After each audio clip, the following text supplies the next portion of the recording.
ത്രിയേക ദൈവത്തിന് സ്തുതി. വചനവിചാരത്തിലേക്ക് എല്ലാവരെയും സന്തോഷത്തോടെ സ്വാഗതം ചെയ്യുന്നു.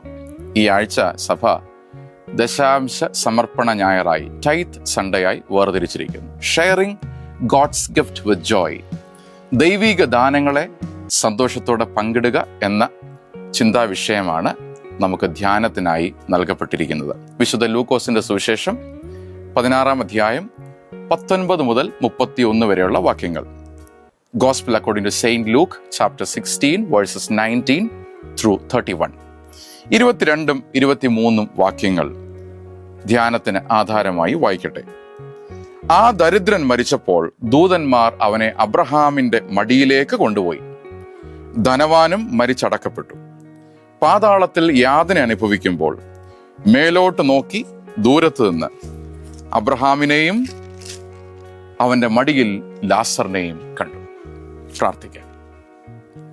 ഞങ്ങളുടെ കർത്താവും ഞങ്ങളുടെ ദൈവവുമേ, പരിധിയില്ലാതെ നിന്നെ സ്നേഹിക്കുന്നതിനും വ്യവസ്ഥ കൂടാതെ നിനക്കായി സമർപ്പിക്കപ്പെടുന്നതിനും ഈ ദശാംശ സമർപ്പണ ഞായറിൽ സഭയെയും ഞങ്ങളെ ഓരോരുത്തരെയും സഹായിക്കണമേ.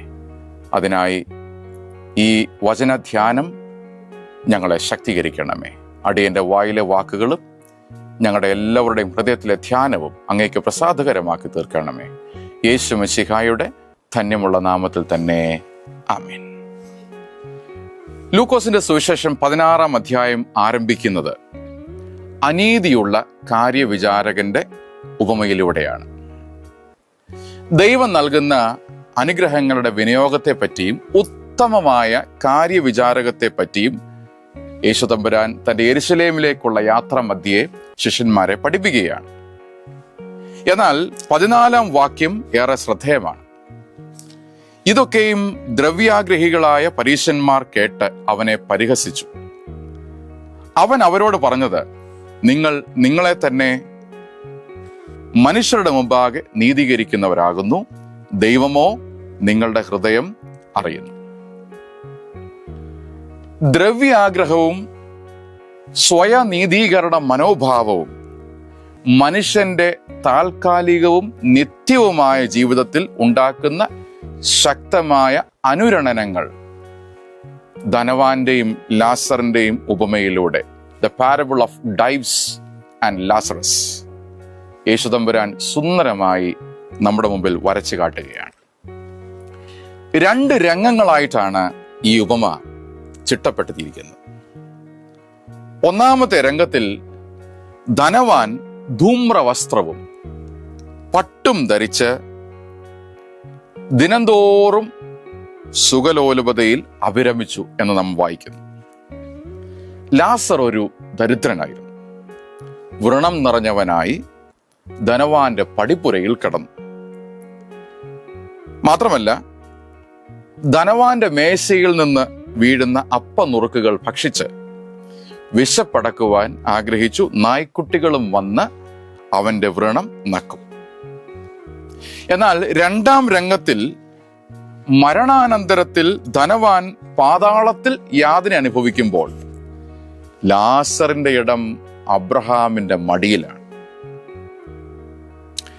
ജോയൽ ബി ഗ്രീൻ എന്ന പുതിയ നിയമ ദൈവശാസ്ത്ര പണ്ഡിതൻ അദ്ദേഹത്തിന്റെ ദ ഗോസ്പൽ ഓഫ് ലൂക്ക് കമന്ററിയിൽ ഇപ്രകാരം രേഖപ്പെടുത്തുന്നു: ധനവാന്റെയും ലാസറിന്റെയും ഉപമയിൽ ലൂക്കോസിന്റെ സുവിശേഷ രചനയിലെ ആകമാനമായിട്ടുള്ള രചനയിൽ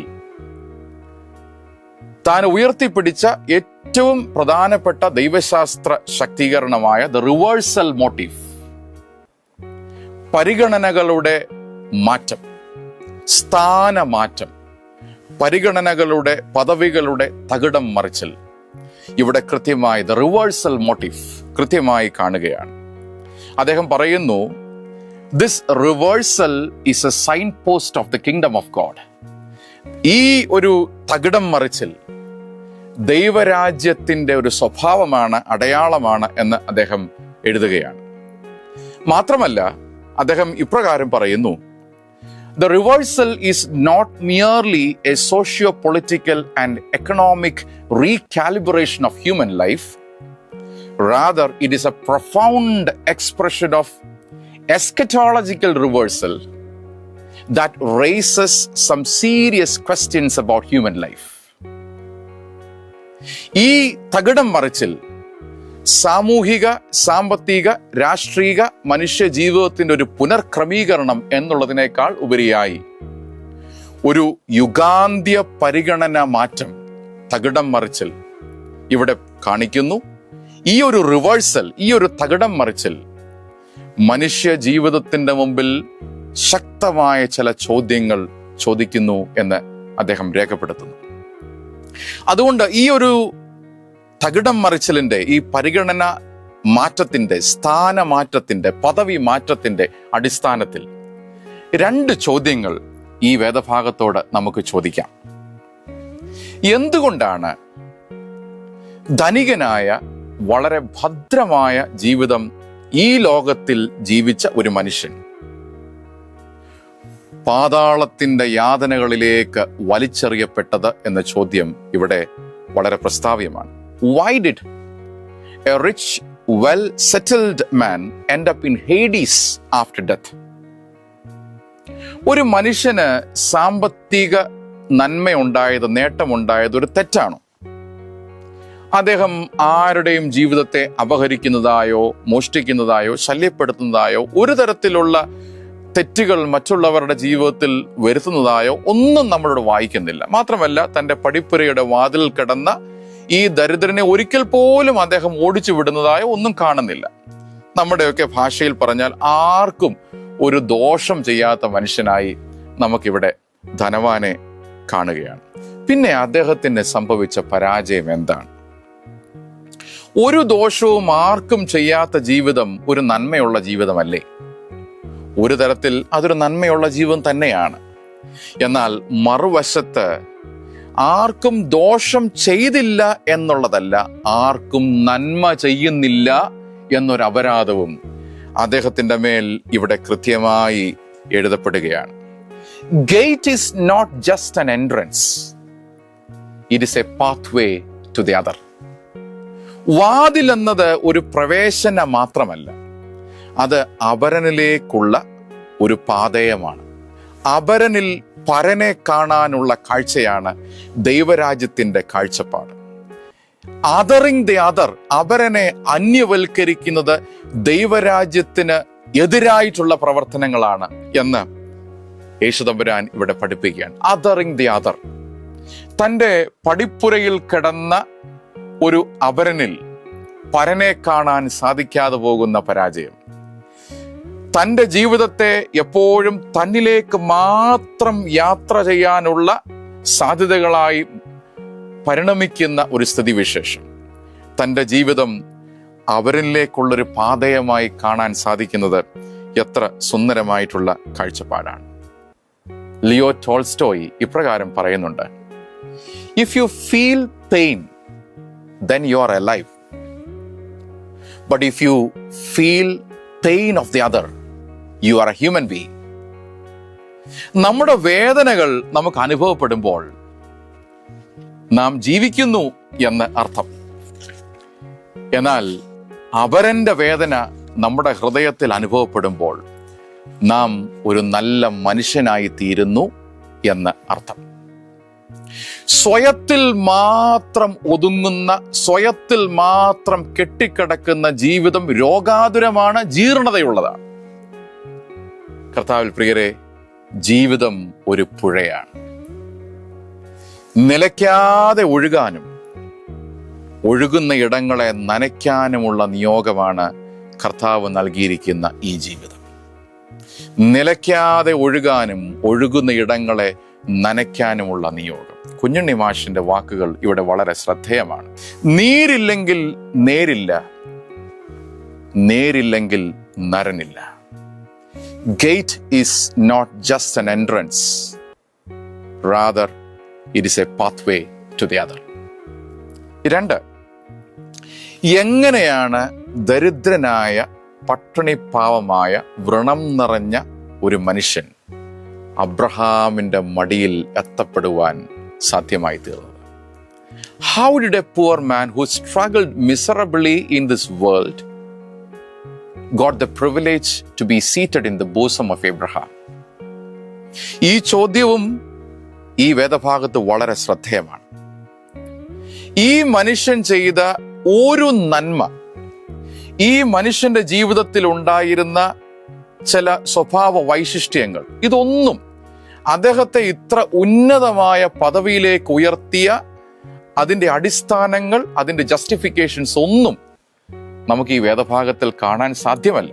എന്നാൽ ഈ ഉപമ, കർത്താവ് പഠിപ്പിച്ച ഉപമകളിൽ ഈ ഉപമ വളരെ ശ്രദ്ധേയമാണ്. കാരണം കർത്താവ് പറഞ്ഞ ദൈവരാജ്യത്തെ പറ്റി പഠിപ്പിക്കുന്നതിനായി ഉപയോഗിച്ച ടൂളാണ് ഉപമ. ഈ ഉപമയിൽ ഒരിടത്തും ആർക്കും പേര് നൽകുന്നില്ല. No one is named in the parables of Jesus. ആർക്കും പേര് നൽകുന്നില്ല. ആർക്കാണ് പേരുള്ളത്? ധനം, സ്ഥാനം, മാനം, ഇവരുടെയൊക്കെ പേരിന് വലിയ വിലയാണ്, വലിയ മൂല്യമാണ്. എന്നാൽ ലൂക്കോസിന്റെ സുവിശേഷത്തിൽ കാണുന്ന റിവേഴ്സൽ മോട്ടീവ് ഇവിടെയും വളരെ ശക്തമാണ്. യേശു കർത്താവിന്റെ ഭൂമികയിൽ ധനവാന് പേരില്ല, ദരിദ്രന് അനുഗ്രഹീതമായ ഒരു പേരാണ് ലാസർ. എലയാസർ എന്ന പഴയ നിയമത്തിലെ എബ്രായ പേരിന്റെ യവനായ ലഘുരൂപമാണ് ലാസർ. എലയാസർ എന്ന വാക്കിന്റെ അർത്ഥം ഗോഡ് ഈസ് മൈ ഹെൽപ്പ്, ദൈവമാണ് എൻ്റെ സഹായി എന്നുള്ളതാണ്. അതുകൊണ്ട് ജീവിതത്തിൻ്റെ യാതനകളിൽ, വേദനകളിൽ, ഒറ്റപ്പെടലിൽ കഴിയുന്ന ഈ മനുഷ്യൻ നിശബ്ദമായി ഈ ലോകത്തോട് വിളിച്ചു പറയുന്ന ഒരു സന്ദേശമുണ്ട്. ഞാൻ ഇത്രമാത്രം വേദനയുടെ അനുഭവത്തിലൂടെ കടന്നുപോയാലും ദൈവമാണ് എൻ്റെ സഹായം എന്ന് ശക്തമായി ലോകത്തോട് ഈ മനുഷ്യൻ വിളിച്ചു പറയുകയാണ്. ഇവിടെ സുന്ദരമായ ഒരു ചിന്ത നമ്മുടെ മുമ്പിൽ ഒരുക്കപ്പെടുകയാണ്. ജീവിതത്തിൻ്റെ പീഡയുടെ കുഴിയിലായിരിക്കുമ്പോഴും നമ്മുടെ ജീവിതം ഒരു പ്രസംഗ പീഠമാകാൻ സാധിക്കും എന്ന ഈ ഉപമ പഠിപ്പിക്കുകയാണ്. നമ്മുടെ ജീവിതം ഒരു പീഡയുടെ അനുഭവമായി തീരുമ്പോഴും, പീഡയുടെ കുഴിയിലായി തീരുമ്പോഴും നമ്മുടെ ജീവിതത്തെ ഒരു പ്രസംഗ പീഠമാക്കി മാറ്റാൻ സാധിക്കും എന്ന് ഈ ഉപമ പഠിപ്പിക്കുന്നു. Even if you are in a pit, your life can be a pulpit. കുഴിയിൽ, അഗാധമായ ഗർത്തങ്ങളിൽ ജീവിതം ആണ്ടുപോകുമ്പോഴും ജീവിതത്തെ ഒരു പ്രസംഗപീഠമായി മാറുകയാണ്. നായ്ക്കൾ നക്കി, നായ്ക്കൾ മാത്രം സുഹൃത്തുക്കളായുള്ള, പേരില്ലാത്ത, മേൽവിലാസമില്ലാത്ത ഒരു മനുഷ്യൻ ലോകത്തോട് വിളിച്ചു പറയുകയാണ്, അഖിലാണ്ടത്തെ കാക്കുന്ന, പരിപാലിക്കുന്ന എൻ്റെ ദൈവമാണ് എൻ്റെ സഹായം എന്ന് അദ്ദേഹം വിളിച്ചു പറയുകയാണ്. ഇവിടെ ധനികൻ എന്നത് ഒരു മോശമായ വിവക്ഷയല്ല. ദരിദ്രൻ എന്നത് സ്വർഗരാജ്യത്തിലേക്ക് ഉയർത്തപ്പെടുവാനുള്ള ഒരു കാരണവുമല്ല.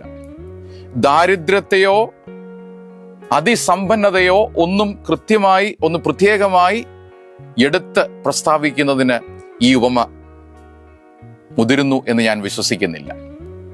എന്നാൽ സമ്പത്തിലായിരുന്നാലും ദാരിദ്ര്യത്തിലായിരുന്നാലും ജീവിതത്തിൽ എത്രമാത്രം വചനത്തിൻ്റെ വേരോട്ടമുണ്ടെന്നും ജീവിതത്തെ ലോകത്തോട് കൃത്യമായി സംസാരിക്കുന്ന ഒരു പ്രസംഗപീഠമാക്കി മാറ്റാൻ സാധിക്കുന്നുവോ എന്നുമുള്ളൊരു ചോദ്യം കർത്താവ് നമ്മുടെ മുമ്പിൽ ഉയർത്തുകയാണ്. കർത്താവിൽ പ്രിയരെ, ഞാൻ എൻ്റെ ധ്യാനം ഇവിടെ അവസാനിപ്പിക്കട്ടെ. ഒരു എഴുത്തുകാരൻ അദ്ദേഹത്തിൻ്റെ ഒരു സുന്ദരമായ അനുഭവം കോറിയിടുകയാണ്. ഒരു തെരുവിലൂടെ നടക്കുമ്പോൾ വിശപ്പും തണുപ്പും സഹിക്കാനാവാതെ നഗ്നനായി വിറങ്ങലിച്ച് നിൽക്കുന്ന ഒരു കുട്ടിയെ അദ്ദേഹം കാണുകയാണ്. ഇത് കണ്ടപ്പോൾ അദ്ദേഹത്തിന് വലിയ ഹൃദയവേദന ഉണ്ടാകുകയാണ്. അദ്ദേഹം ആ വേദനയോടുകൂടെ ദൈവത്തിൻ്റെ സന്നദ്ധിയിൽ പ്രാർത്ഥിക്കുകയാണ്, അല്പം പരിതപിക്കുകയാണ്. അദ്ദേഹം ചോദിക്കുന്നു, കർത്താവേ, ഇങ്ങനെ ഒരു ദുരവസ്ഥ നീ എന്തുകൊണ്ട് അനുവദിക്കുന്നു? എന്തുകൊണ്ടാണ് ഇത്രമാത്രം വേദനയുള്ള അനുഭവത്തിൽ നീ ഒന്നും ചെയ്യാത്തത്? അദ്ദേഹത്തിന്റെ പ്രാർത്ഥനയ്ക്ക് ഒരു ഉത്തരവും ലഭിക്കുന്നില്ല. രാത്രിയിൽ വീണ്ടും ഈ ഡിസ്റ്റർബിംഗ് ക്വസ്റ്റ്യനോടുകൂടെ അദ്ദേഹം കിടക്കയിലേക്ക് പോയി. രാത്രിയുടെ പ്രശാന്തതയിൽ ദൈവത്തിന്റെ മൃദുസ്വരം അദ്ദേഹം കേട്ടു. അതിപ്രകാരമാണ്, ഞാൻ തീർച്ചയായും ചിലത് ചെയ്തു, ഞാൻ നിന്നെ സൃഷ്ടിച്ചു. I have certainly done something. I have created you. ഞാൻ നിന്നെ സൃഷ്ടിച്ചു. I have made you. കർത്താവിൽ പ്രിയരെ, സഭ ദശാംശ സമർപ്പണ ഞായറായി ഈ ആഴ്ച സെലിബ്രേറ്റ് ചെയ്യുമ്പോൾ നമ്മുടെ പ്രാർത്ഥനകളെ കുറച്ചുകൂടെ വിശാലമാക്കുന്നത് സംഗതമാണ് എന്ന് ഞാൻ വിശ്വസിക്കുകയാണ്. കർത്താവെ, എൻ്റെ പ്രാർത്ഥനകൾ തിരുമുമ്പിൽ സത്യ ആരാധനയായി മാറ്റണമേ എന്ന് പ്രാർത്ഥിക്കുന്നതിനോടൊപ്പം തന്നെ, കർത്താവെ, അനേകരുടെ കണ്ണുനീരിന്, വേദനകൾക്ക്, യാതനകൾക്ക്, പ്രാർത്ഥനകൾക്ക് ഒരു ഉത്തരമായി എൻ്റെ ഈ കൊച്ചു ജീവിതത്തെ കർത്താവ് രൂപാന്തരപ്പെടുത്തണമേ എന്ന് പ്രാർത്ഥിക്കുന്നത് വളരെ വളരെ അർത്ഥവത്താണെന്ന് ഞാൻ വിശ്വസിക്കുന്നു. പ്രിയരെ, ജീവിതം ഒരു പുഴയാണ്. നിലയ്ക്കാതെ ഒഴുകാനും ഒഴുകുന്ന ഇടങ്ങളെ നനയ്ക്കുവാനും കർത്താവിന് വേണ്ടി അനുഗ്രഹീതമായിട്ടുള്ള ശുശ്രൂഷകൾ വ്യവസ്ഥ കൂടാതെ, പരിധിയില്ലാതെ ചെയ്യുവാൻ ഈ ദശാംശ ഞായറിൽ നമുക്ക് നമ്മെ തന്നെ സമർപ്പിക്കാം. അതിന് ദൈവത്തിൻ്റെ പരിശുദ്ധാത്മാവ് നമ്മളെ ഓരോരുത്തരെയും സഹായിക്കുകയും ശക്തീകരിക്കുകയും ചെയ്യുമാറാകട്ടെ. ആമേൻ.